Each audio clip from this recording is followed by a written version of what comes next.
Hi, my name's Odalyn, and if you've ever sat in a room full of your own blood, but felt like the furniture mattered more than you, then maybe you'll understand what I felt that night.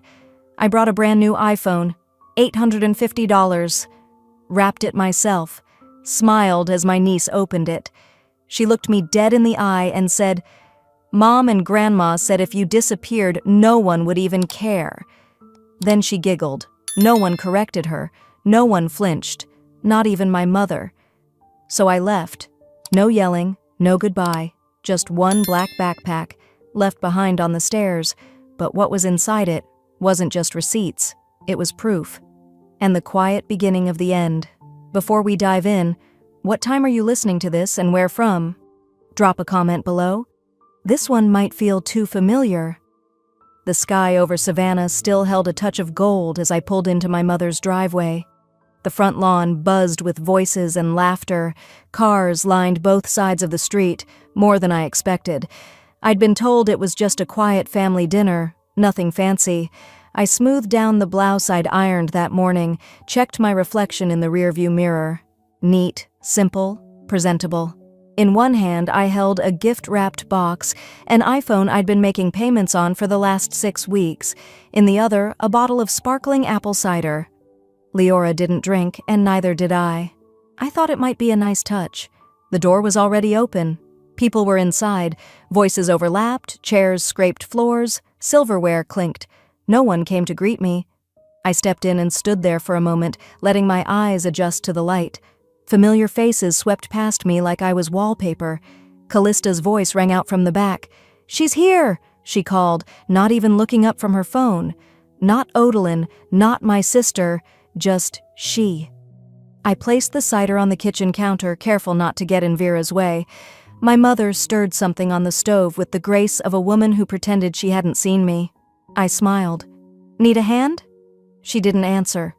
She just pointed with her elbow toward the dining room. "They're all in there." So I walked in.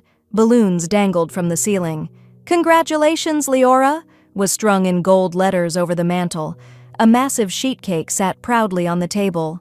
"To our brightest star, Leora, GPA Queen, GPA Queen?" I blinked, searching for context. Was this a party for her grades? I'd been told we were gathering to honor someone's promotion. No one said who. For a second, I thought maybe they meant me. I'd just completed a certification course. Nothing grand, but enough to warrant a dinner, I thought. Wrong. "Auntie O!" Leora squealed, already tearing into another gift. "You actually made it!" Several heads turned at that. One cousin even muttered, "Didn't think she'd show." I forced a smile. Wouldn't miss it. I placed the phone, wrapped carefully, ribbon and all, on the pile of gifts, right next to a pair of brand new sneakers and a spa voucher. Callista glanced at it and raised a brow. "That from you?" she asked. I nodded. She tilted her head. "Didn't peg you for iPhone money." My mouth dried. "It's for Leora. She's been wanting one." "She's 13, Callista said flatly, already walking away. The music turned up. Someone offered me punch. I declined. I was still trying to make sense of the room, the noise, the sheer number of people I didn't recognize. The gift pile dwindled, and soon Leora reached mine. She tore it open like it was just another box. No pause. No card read aloud. When she saw what it was, her eyes widened. "An iPhone," she squealed.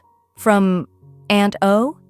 Then she giggled, and I swear I saw it coming before she even said it. "Mom and Grandma said if you disappeared tomorrow, no one would even care." The room froze for a second. 1 beat, 2. Then laughter. Laughter rolled through the space like thunder. Callista choked on her wine. Vera gave a half-hearted, "Leora," but she was smirking. A cousin said, "That's cold," but he didn't stop grinning. And me? I smiled. The kind of smile you wear when you don't know where else to look. I looked at Leora. Her fingers tapped across the phone screen, already distracted. "Thanks for the phone," she said, barely glancing up. I nodded. "Of course, sweetheart." I couldn't feel my hands. The air in the room thickened. I looked around. No one was looking at me. No one was coming to stand beside me. I stood alone, clutching the edge of the table like it might float me away. I thought about that phone, about the night I ordered it online, checking 3 different sites for the best deal, about how I took on extra shifts last month, about how I skipped buying myself a coat this winter so I could keep up with the payments. I thought about the weekends I watched Leora while Callista drove to Florida for mental resets, the time I helped her with a science project while Callista was out networking, and now, this, a punchline. I swallowed the lump forming in my throat and turned toward the kitchen. "I'll check on the cider," I said to no one in particular. Vera was standing at the stove, swirling sauce in a pot. She didn't look up. I leaned in. "Did you hear what Leora said?" She paused, just for a second. "She's a child," she replied. "Don't take everything so seriously." "She didn't make it up," I said quietly, still stirring. "Don't start something tonight, Adeline." I stepped back. The wall clock ticked louder than the laughter behind me. In the hallway, I reached for my purse. I didn't even put my coat on, just grabbed my keys and walked. I passed the cake on the table, untouched, candles being lit, cheers rising. But I was already at the door. I didn't slam it. I just let it close behind me, like I'd never belonged there anyway. I walked to the car without glancing back. There was no dramatic exit, no slamming of doors or shouted truths, just the soft thud of wood meeting frame behind me, quiet enough to be mistaken for the wind. My keys felt colder than usual in my palm as I slid behind the wheel. I didn't turn the radio on, didn't call anyone. The streets of Savannah were near empty at that hour, just a few porch lights flickering like lighthouses in the distance, and the occasional bark of a dog behind a wooden fence. The kind of silence that makes every thought louder than it should be. Halfway down Montgomery Street, my phone buzzed in the console cup. I ignored it. Then it buzzed again. At the red light, I checked it. One message. From Mom. "You left? Cake's just getting cut." "No. Are you okay?" "No. Sorry about what Leora said. Just cake." I set the phone face down. The light turned green. I didn't remember the drive home clearly, only that when I parked in front of my apartment building, I stayed inside the car a moment longer than usual. The warmth from the vents faded, leaving behind the kind of chill that doesn't come from weather. Upstairs, I didn't take off my shoes, didn't change out of my clothes. I dropped my purse on the couch and walked straight to the hallway closet. It was still there, the old black backpack, the one I'd lugged around for most of college and 2 years after that, through interviews, bus rides, and more job rejections than I cared to count. I hadn't used it in ages, but I kept it, because something about it still felt like me. I pulled it down, brushed off a thin film of dust, then stood there, thinking, not about the insult, not even about the laugh, but about every single moment before that, when they didn't say anything, yet everything hurt. Like the Thanksgiving dinner when I brought a homemade pie and Callista said, "Store-bought would have been better." Or when Mom whispered at Christmas, loud enough for me to hear, "She's not really one of us, you know. She just tags along." Or that time, God, how could I forget, when I walked into the living room during Easter brunch and overheard Callista say, "She's useful, but honestly, she's never been one of us." Useful. The word stuck to my ribs. That night, I became something else. Not useful, not invisible, something harder. I opened the backpack, but I didn't fill it with clothes. From my drawer, I pulled out the folder I never planned to share, receipts for groceries I bought when Callista forgot her wallet, screenshots of Venmo requests from Mom. "Can you cover the power bill again?" "Your uncle's surgery. Just a little help." Statements from years of paying off credit cards they opened in my name, each one folded, stacked carefully inside. Then the emails, the ones asking me to book flights, cover hotel stays, fund emergency ballet classes, weekend camps, birthday dinners. I printed them all. And finally, the USB. It had sat, untouched, in the back of my drawer for 5 years. A tiny stick with a purple band. I didn't even remember why I'd saved that clip, only that one afternoon Leora had been playing with my camera and I'd hit record. She was 8 then. In the video, she looked up from a coloring book and said, "Didi, you're like my second mom. Mommy's always tired, but you always make time." My breath caught. I paused the frame, her little face frozen in mid-laugh, like a memory trying to stay alive. I tucked the USB into the side pocket of the bag, zipped it, then turned back to the door. The drive back to Mom's was shorter than it should have been. Or maybe I just didn't think. My hands moved on instinct, my body steady while my mind burned. The house glowed from inside, warm golden light spilling through the kitchen window. I didn't knock. I knew where the back door was. I knew how to move in that house without being seen. I'd done it my whole life. They were singing when I stepped in. "Happy birthday to you." Their voices rose in chorus as Leora giggled over the cake, holding a sparkler like a trophy. No one noticed me. Again, I walked past the mudroom, down the hallway, and set the backpack against the base of the stairs. Not hidden, not center stage, just there.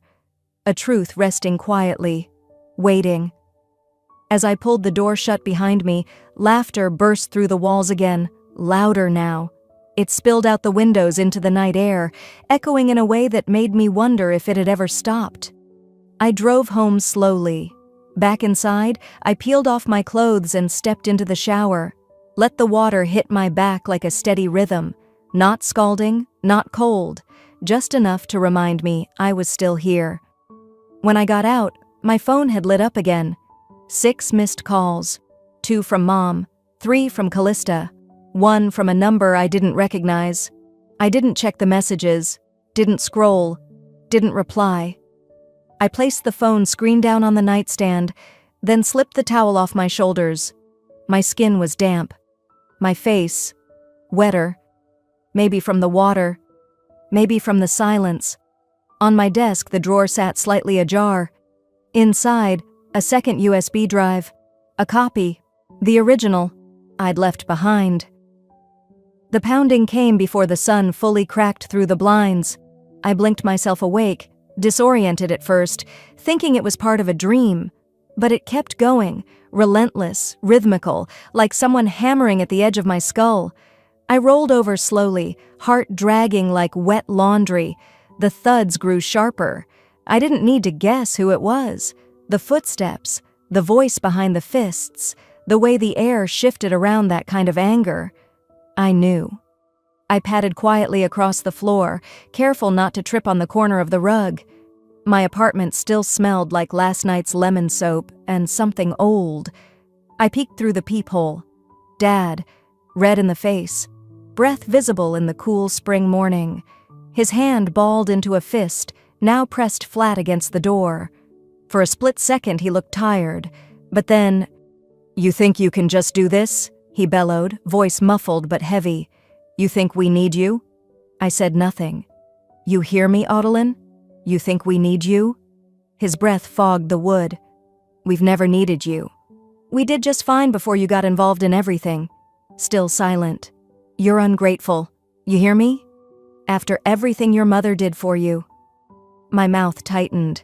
"You've always been the difficult one, always playing the victim." He pounded again, 2 quick, angry slaps to the door with his open palm. "You're selfish. You've always been unstable, Audilyn. You need help." I blinked. My hand rested on the lock, not turning it, just feeling the cold metal. I wasn't crying, not from sadness, but there was a heat in my chest, like pressure from too many years of swallowing my own name. Eventually, his voice faded. His footsteps retreated. The hallway fell back into a hush so thick it rang louder than all the yelling.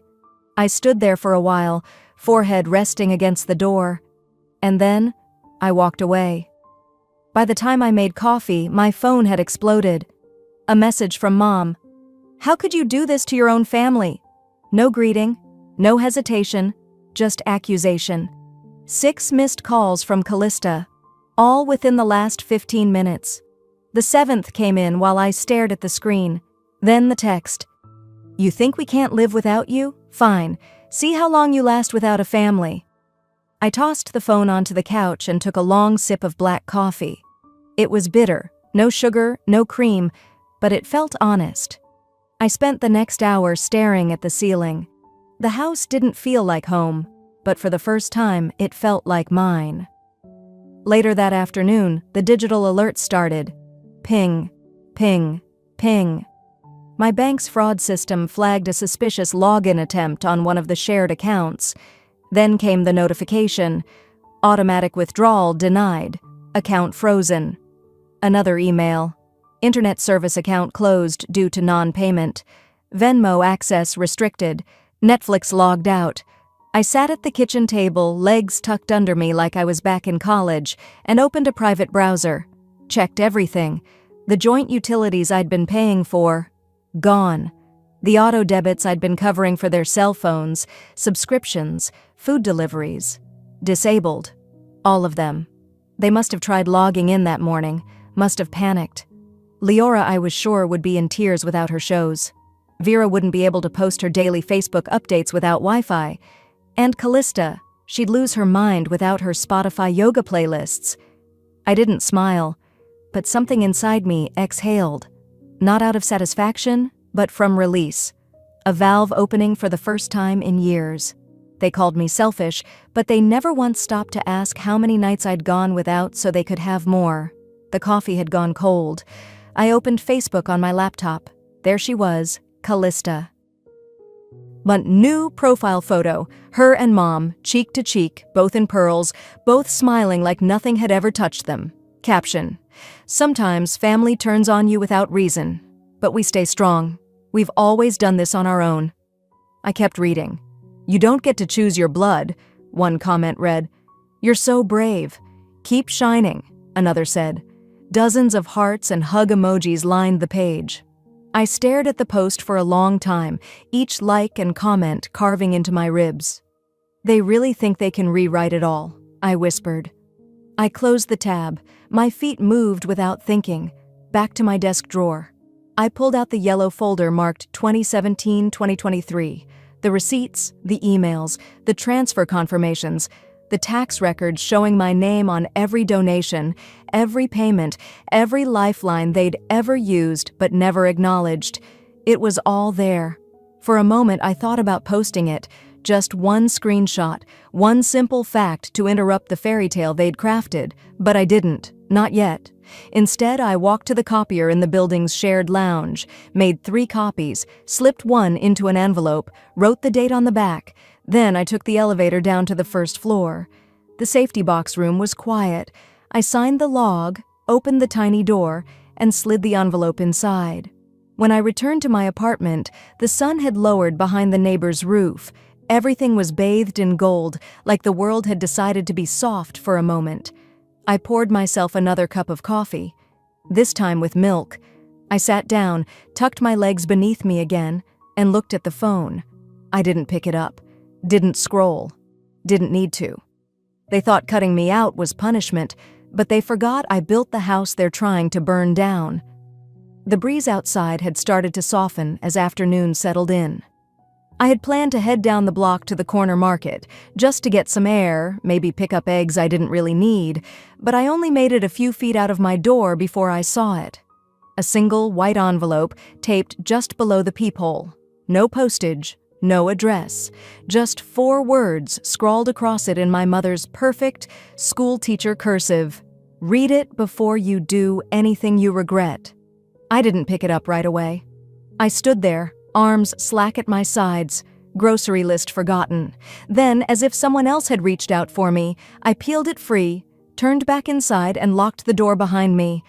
I sat down at the table with it still sealed. 10 full minutes passed before I touched the flap. I kept telling myself, it's a trap, but something about the way she wrote my name, or didn't, made me curious. Inside were 2 things. 1, a single sheet of paper, printed, not handwritten like I expected. 2, a photo. Color printout. Leora's face filled the frame, wet with tears, her lower lip caught between her teeth. I looked at the note again. I don't know what we did to deserve this. You were always distant, but you were still family. Think of Leora. Don't punish the child for what you think adults did wrong. Mom, who still raised you no matter what you believe. My fingers went cold around the paper. No matter what you believe.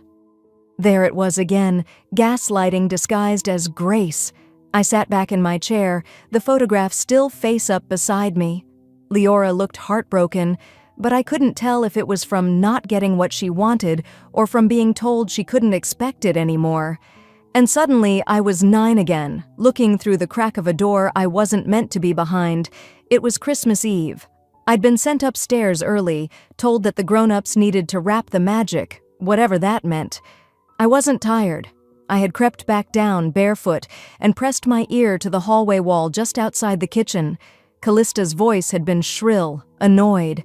I don't remember what she was complaining about, probably some cheap perfume I'd picked out for her with my allowance, but I remember what Vera whispered in reply. I remember every syllable. She was born in the wrong house. If it weren't for your dad's guilt, she wouldn't even be here. I remember freezing, like the air got sucked out of the vent above my head. I stood there holding onto the wall like it might fall in on me. I remember going back to bed, crawling under the covers, and staring at the colored Christmas lights blinking on the ceiling. And I remember thinking, what did I do wrong by being born? It wasn't the first time I'd overheard things I wasn't supposed to, but it was the first time I believed them. Now, 29 years later, I was staring at a printed photo of their new golden child and reading a letter that somehow blamed me for hurting her while excusing everything that came before. Vera didn't apologize. Not once. She didn't ask how I was doing. She didn't say sorry for what was said at the dinner or how I was treated. She didn't acknowledge that I was disrespected, erased, humiliated. Instead, she led with guilt, draped it in motherhood and memory. "This isn't love," I said out loud. I folded the letter in half, then in half again, then again until it was a thick, tight square in my hand. "They don't miss me," I whispered. "They miss what I gave them." And maybe for the first time in my life, I didn't flinch when I said it. I stood up slowly, crossed the kitchen, and dropped the letter into the trash bin. I didn't hesitate. I didn't look back. Then I went to my laptop. The screen blinked to life, still logged into my email. I clicked compose and typed out one message. Short, clean, final, to family group thread. Subject, moving forward. I won't be attending any future family gatherings. Please remove me from any gift pools, plans, or shared accounts. I wish you peace. I just won't fund it anymore. Odalyn. I hovered over the send button for only a second. Click. That was it. I closed the lid of my laptop, stood up, and walked to the window. The sun was beginning to dip. A golden line stretched across the floorboards, warm on my bare feet. I wasn't shaking anymore. I didn't feel powerful. I didn't feel proud. But I did feel done. Done begging to be included. Done chasing scraps of affection that always came with conditions. Done letting them define me by what they could take from me. I didn't even realize I'd started breathing slower until the silence settled so deep it felt like exhale. Later, I made a simple dinner. Grilled cheese, tomato soup, the kind of comfort meal you make when you don't want to think too hard. By the time I slipped into bed, the apartment was dark, quiet, peaceful. I stared at the ceiling again, this time without blinking lights. And for once, I didn't feel like I needed to replay anything. That night, I slept better than I had in months, until the knock came again at dawn. The knock at the door wasn't frantic like the others. It was steady, measured, as if whoever stood outside already knew I wouldn't answer right away. I pulled on a robe and cracked the door just enough to see my landlord's weathered face, half apologetic. "Morning, Miss Shipley," he said, holding up both hands like I might be armed. "Sorry to bug you this early, but, well, just got off a strange call." I waited. He cleared his throat. "Your sister called, said you've been acting unstable, that maybe I should, I don't know, take a look at your lease? See if we could transfer it?" He shook his head and chuckled awkwardly. "Didn't go anywhere, of course. Your paid-up, spotless record. Just thought you ought to know." I nodded once. "Thanks for telling me." He tipped his cap and shuffled off. I closed the door gently behind me and stood there, still as stone, hand on the knob. "Unstable," I whispered. The word didn't sting. It felt familiar, like a song they'd hummed behind my back for years and now decided to play out loud. After a quick shower and 2 sips of cold coffee, I walked straight to the bottom drawer of my filing cabinet. It squeaked the way it always did. Inside was a worn manila folder with a red label, "Mortgage, Savannah Property." I sat on the living room floor, flipping through the paperwork. Pages and pages of bank approvals, title transfers, repair receipts.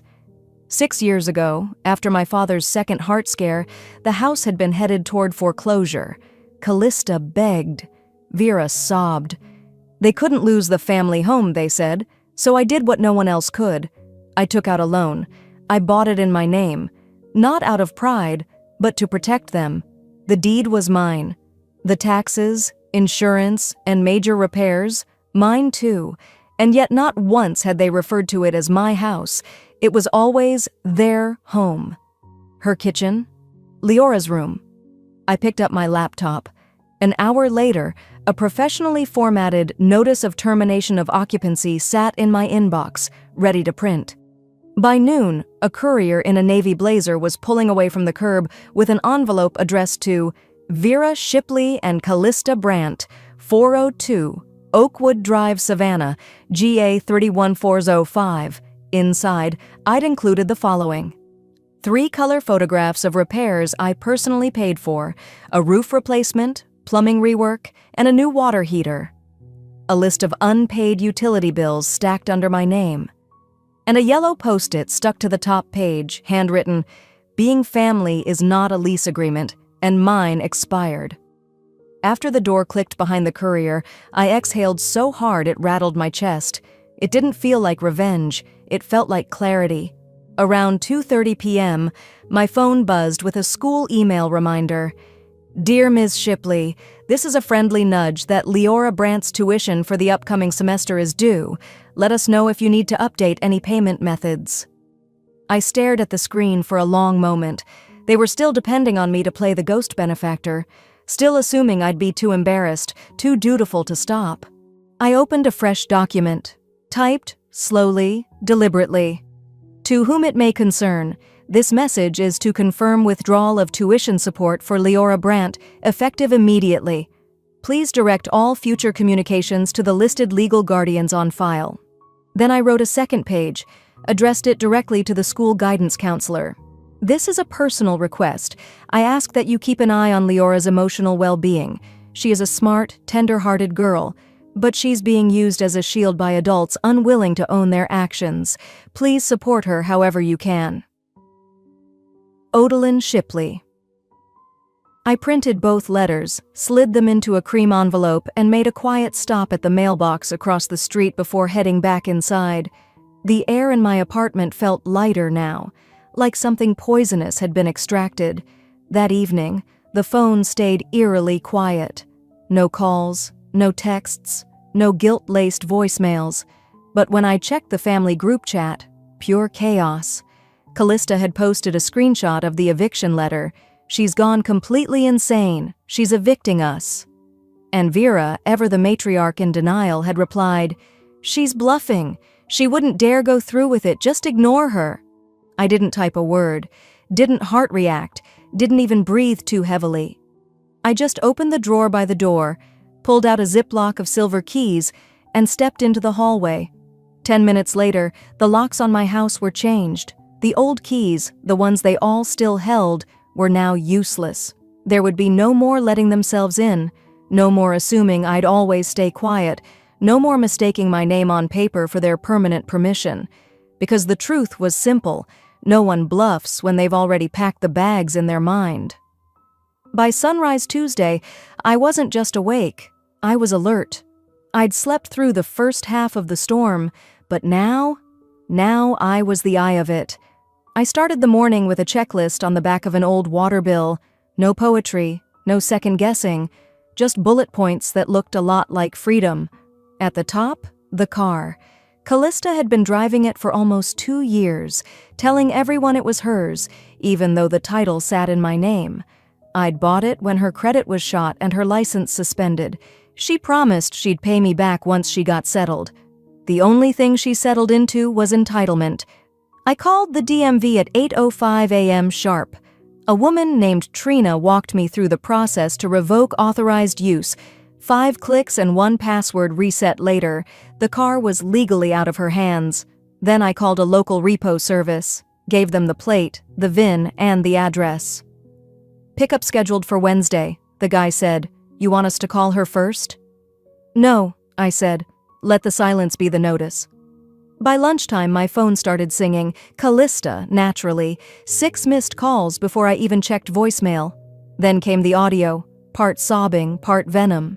"You're punishing a child for what? For being loved? You always hated that I was the one with a family. I swear to God, Odie, I'll go public. I'll tell everyone you're unstable. You're mentally unfit. You think you can take my car? You're taking my life." I stared at the phone until it dimmed, then sent one text back. "Return the keys by Friday, or the tow truck gets them." I never heard her scream, but I imagined it. High-pitched, performative, just loud enough for someone else to overhear. Later that day, I pulled into the school parking lot where Leora had been attending private classes for the last 3 years. A place with glossy halls, smiling teachers, and tuition that could make your chest tighten. They didn't know I was the one covering it all, not even Leora. The scholarship came from a fund I'd set up anonymously, routing payments through a family trust. It let her sit at the same table as kids with legacy surnames and summer homes on Tybee Island. But that silence? It had an expiration date, too. The administrator looked confused when I walked in. "Miss Shipley, we didn't expect—" "I'm here to withdraw the scholarship," I said, placing a signed form on the desk. "Effective immediately." She blinked. I see. Do you need us to notify the family?" "They'll figure it out," I said. Then I pulled out a second envelope. "This is for the school counselor." Back in the car, I watched the sun dip low over the treetops while thinking about the words I'd written in that letter. "Please consider this a confidential request. I ask you to keep a close eye on Leora. She's bright, thoughtful, but she's being pulled in directions no child should be. Her mother uses her to buffer pain she won't face, and she deserves better than that." Driving home, I didn't feel triumphant. I felt still, like someone who'd stopped treading water long enough to feel the ocean floor beneath their toes. By the time I changed into pajamas and curled onto the couch with tea, Callista had gone live on Instagram. Of course. Her eyes were red, but not from sadness, from performance. A humid mess of tears, shaky voice, and perfectly angled lighting. "She's trying to ruin my life," she sniffled, staring straight into the camera. "All because I have something she never will. Real love, a child, a home." She let the sentence hang like it was gospel. "She's bitter, controlling. She's cutting off my daughter from the school she loves, from everything, because she can't stand not being the center of attention." Thousands of views, dozens of comments, hearts, shocked faces, praying hands. I watched in silence, not blinking once. When the video ended, I didn't pace, didn't cry, didn't scream. I opened my laptop, found the old clip, Leora, age 8, sitting on my couch in dinosaur pajamas. She was eating a slice of apple pie and telling the camera, unprompted, "Didi, you're like my second mom. Mommy's always tired, but you always talk to me. You make me feel like I'm not invisible." I paused the video mid-sentence, her face frozen in that moment, pure, unfiltered truth. I saved the file, renamed it, In Case of Smear Campaign, stored it in an encrypted folder, 2 backups. Then I made one last call that night to my property manager. "I want all access revoked," I said. "No family members, no guests." There was a pause. "Even your mother?" I didn't hesitate. "Especially her." He exhaled slowly. "Understood. If they show up, call the police, file trespass, and tell them this time there are consequences." I hung up and placed the phone face down. For the first time in my life, severance wasn't just a word. It was a decision, and this time it came with receipts. I didn't need to check the blinds to know it had begun. The voices outside weren't casual chatter. They were calculated volume. The kind people use when they want to be heard, and sure enough, when I eased the curtain just 2 fingers wide, there they were, Vera, in full Sunday best even though it was Thursday, standing dead center in my front yard like she owned the zip code. Callista beside her, holding a phone on a gimbal with a perfectly rehearsed frown. And some man, mid-30s, beard, influencer assistant energy, angling a second phone toward the house. Across the street, Mrs. Keller sat on her porch swing with her phone already up. She gave me a slow, knowing nod. So this is what they meant by escalation. I stepped away from the window and tied the sash on my robe, house slippers on, hair back, calm. Not because I wasn't angry, but because I'd learned that anger gave them something to twist. Outside, Callista's voice rang out like it had been cued on a set. This is what emotional abuse looks like, when your own sister locks you out of your childhood home. Vera chimed in, hands to her chest, tears already building. She's turned on her family. We raised her. I opened the door. The gimbal swung toward me instantly, as if I were a fugitive stepping out for one last plea. But I didn't flinch. Is this for your followers? I asked calmly. Make sure you get this too. I held up a thick folder and stepped onto the porch. Property deed, I said, flipping it open. In my name since 2017. Vehicle registration, also mine. I looked straight into the main camera lens. You're filming a confrontation. I'm presenting documentation. Then I held up the last page. This is a notarized notice of termination of occupancy. You were served. You ignored it. Now you're trespassing. Callista scoffed, spinning toward her camera. This is what control looks like, folks. My sister thinks she can evict a single mom during a school year. You're not on the lease, I replied, or the title, or the utilities, or the school bill. That last one struck. Her mouth twitched. She wasn't expecting me to say it out loud. Just then, our HOA president, Mr. Danning, came power walking from the sidewalk, clipboard in hand. Ladies, he began, voice clipped, this is your 3rd noise complaint in 2 weeks. Vera turned on him like a stage actor missing her cue. We're being harassed. This is a private family matter. He didn't blink. We've received 6 written complaints about public disturbances and harassment. Unless you're a listed resident, I have to ask you to leave. Callista snapped. She's kicking out her own family. Then, like someone had hit fast forward, she lunged, right across the lawn, toward me, screaming something about betrayal, her voice shrill, her arms flailing just wide enough for drama, but too erratic for safety. Security, yes, we have a part-time patrol, stepped in. One officer grabbed her elbow, gently but firmly. Ma'am, step back, now! Vera wailed. You've ruined us, Adeline! You've made us a spectacle! No, I said, lowering my voice. I just stopped fixing the things you kept breaking. Behind me, the neighbor across the street clapped. One slow, sarcastic applause. Another muttered, It's about time. The camera crew started to pull back. Callista's phone dropped with a thud. Her live stream ended mid-yell, the screen freezing on her distorted face.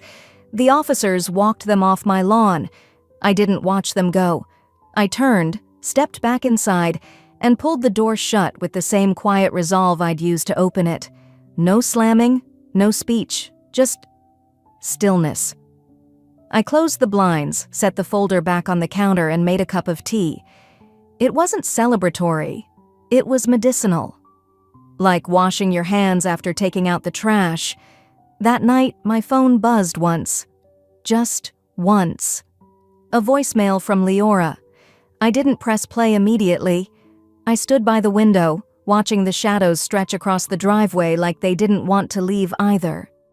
When I finally listened, her voice cracked through the speaker. I know you hate me now, but I didn't mean it. I was just repeating what they said. Silence. Then, softer. I miss you. I don't know how to say that to them. I sat down, listened to it again. Not because I needed clarity, because part of me still wanted to believe someone in that house ever meant what they said with kindness. After the second listen, I tapped delete. That was the thing about boundaries. Sometimes they don't start with shutting others out. Sometimes they begin with shutting down the echo of words that were never yours to carry. The next morning, the black backpack was sitting on my porch, not tossed, not slashed or stomped, just placed. As if whoever returned it thought that made it gentle. It was soaked. Savannah rain had poured overnight, heavy, loud. The kind that floods gutters and turns sidewalks to slick mirrors. And now the bag sagged from the weight of it, its zipper half open like a mouth too tired to close. I stood in the doorway for a long minute, barefoot on the tile, before I stepped out to bring it in. I didn't rush. I didn't curse. I simply lifted it, as I'd done 100 times before, when it was filled with textbooks, grant applications, or groceries I carried upstairs to Callista's place. I laid it on a towel by the kitchen sink and unzipped it fully. The inside was surprisingly intact. Wet, yes, but not destroyed, and still right there, in the inner mesh pocket, zipped closed, was the USB drive. Not a note, not a single scribbled word on a scrap of paper, just silence. And soaked seams. Beneath the drive, folded and still oddly dry, was the receipt from Leora's iPhone. I turned it over. Nothing written on the back. I sat down at my kitchen counter, plugged in the USB, and waited. The screen lit up with the file. One single video. It was dated 5 years ago. Leora had been 8 then. She had that missing front tooth and frizzy curls that wouldn't lay flat no matter how Vera brushed them. In the video, she was sitting cross-legged on my couch, hugging a teddy bear I'd stitched the eye back on. "Didi," she said, using the name she made up for me. "You always remember what I like. Mommy forgets, but you don't. Even when I whisper it once." She giggled. "You listen. You always listen." The screen froze as I paused the video. I couldn't keep watching. That voice, it wasn't weaponized yet. It hadn't been taught to parrot cruelty or sarcasm. It was the voice of a child who trusted I'd show up. And then my mind, uninvited, replayed her laughter from the other night. The one that followed. Mom and Grandma said if you disappeared, no one would even care. I closed my eyes. "They never watched this," I whispered. "They never wanted to." The rain had stopped outside. The sun was beginning to burn through the haze, casting a quiet gold on the kitchen floor. It was too early to feel final, but I did. Like something had sealed itself shut without me realizing it until now. That was when the phone rang. I almost didn't answer, but I did. Dad. He didn't start with anger, just fatigue, that low, practiced disappointment. "We didn't mean for it to get this far," he said. "Can we talk?" I waited. Let the silence drag just enough for him to feel it. Then I said, "You only want to talk because the lights are off and the fridge is empty." He cleared his throat. "You've made your point. Now be the bigger person." That word. Bigger. I let the ache settle for half a second, then replied, "Being the bigger person doesn't mean being your backup plan." He didn't say anything, so I continued. "You raised a daughter who paid for everything, and another who spent it all. And now, neither of you gets to choose which one I am." He tried again, softer this time. "I know you think we've failed you." "I know you did," I said. Then I ended the call. I didn't cry. I didn't scream. I sat there, phone in hand, then reached for the yellow envelope I'd prepped weeks earlier. The one I hoped I'd never need. Inside it, I placed 3 things: a copy of the property deed with my name alone, a breakdown of expenses since 2016, mortgage payments, utility bills, tuition checks, car repairs, and one final letter, hand-signed. "This is the last thing you'll ever receive with my name on it." I mailed it to Callista's apartment that afternoon. She'd open it. She'd read it. She'd roll her eyes, maybe, or curse, or cry. But that wasn't the point. It wasn't for her reaction. It was for my release. That evening, I unzipped the backpack once more, emptied it entirely. It still smelled faintly of peppermint gum and worn fabric, the scent of library nights and unpaid overtime. I washed it gently in the sink, let it dry on the balcony rail. Later, I folded it, neatly, carefully, and placed it on the top shelf of my closet. Empty now, but clean. Weeks passed, not one knock, not one text, just quiet. Then, on a slow Thursday morning as I stirred honey into my tea, my inbox pinged. The subject line stood out against the clutter like a bruise on clean skin. I didn't know what I was saying. It was from Leora. I clicked before I could talk myself out of it. There weren't many words, just a few sentences, awkward, uneven, but untouched by her mother's tone. They told me you hated us, but I remember things. I remember when I had the flu and you sat on the floor next to my bed all night. I remember when you brought lunch to school because Mom forgot. I didn't mean it. I'm sorry. There was no ask, no hint of manipulation. Just something that sounded like the girl I used to braid hair for on school picture days. I sat for a long moment, the steam from my mug rising like a breath I hadn't fully let out in years. Then I stood up, walked to my closet, and pulled out the drawer that held more than receipts. It held the years no one else had counted. There, tucked behind the file of unpaid reimbursements, was the receipt from the iPhone. Still crisp, still folded. On the back, I had written, almost out of instinct that night, "Bought in full, paid in silence." I stared at the words for a moment, ran my thumb across the faded ink, then tucked the paper into a small white envelope. No return address, no letter, just the receipt. I walked down to the post office on Bull Street. It was just after 9 a.m. The air smelled like warm pavement and old envelopes. I slipped the envelope into the outbound tray and turned back home without waiting for the clerk to ask, "Need a stamp?" The walk back was slow, deliberate. I passed the bakery that used to put Leora's name on cakes. I paused by the shop window but didn't go in. I didn't need anything sweet. 2 blocks later, I passed the little boutique where I'd once bought Vera a scarf she never wore. "Too loud," she said. It had been the exact shade of her church hat. Now the display was full of spring linens and cheerful signs that said, "Grateful." I walked on. As I moved through the familiar turns and corners, I didn't flinch anymore. The memories were still there, but the ache was gone. Just echoes now. I was never invisible, I whispered to no one in particular. I was just silent, and that silence was strength. It didn't feel bitter. It felt like truth. By the time I got home, the sun had climbed just high enough to warm the porch tiles. I brewed another cup of tea, the same brand Vera used to call too fancy. I added lemon this time. Small rebellions are still rebellions. I checked social media out of habit. Callista's page had been quiet for 2 weeks. No motherhood tips, no skin serum deals, a handful of unfollows. One comment left on her last live, "Didn't age well, huh?" I didn't reply, I never had to. Vera never called again. And the house? It was listed under foreclosure. They hadn't paid the property taxes since I pulled my name off the account. The realtor's photo made it look smaller than I remembered. That night, I opened my closet. The black backpack was right where I'd left it, clean, zipped, and still. I smiled. I closed the door softly and whispered to myself, "You don't always get justice, but sometimes silence is justice." Have you ever been erased by the very people you kept afloat? Have you ever walked away, not because you were weak, but because you were finally free?